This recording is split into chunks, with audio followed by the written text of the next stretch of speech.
Et c'est parti pour l'immersion en Inde. À peine arrivée, je retrouve Sarah, baroudeuse française rencontrée à Riyad, et son coach surfeur Selva qui l'attend à Chennai. Je découvre enfin ce pays dingue, premières images.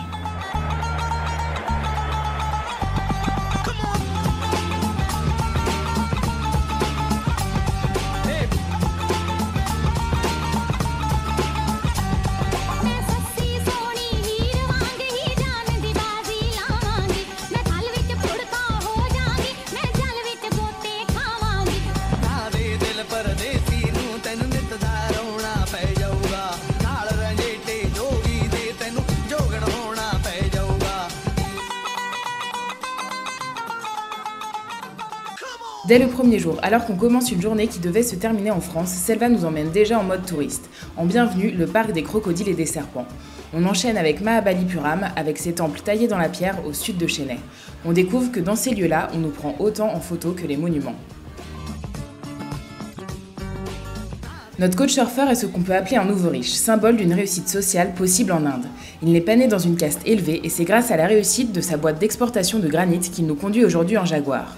Belle voiture, aisance financière, appartement secondaire dans un quartier bien gardé à l'écart de Chennai, Selva fait partie de ces quelques Indiens qui ont réussi en partant de rien. J'ai testé la vie de princesse indienne, alors que j'étais partie en mode routarde.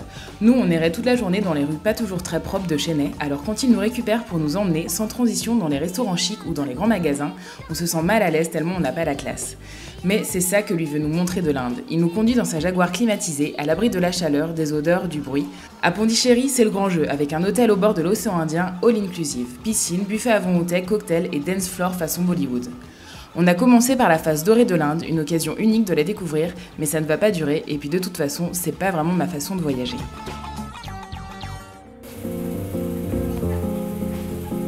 Ce que j'ai adoré par contre, c'est quand on a pris le train en direction du Kerala. On s'est invité avec les familles indiennes et surtout on a squatté les banquettes du haut avec les enfants. Et pour finir, une super chorale d'ado indienne.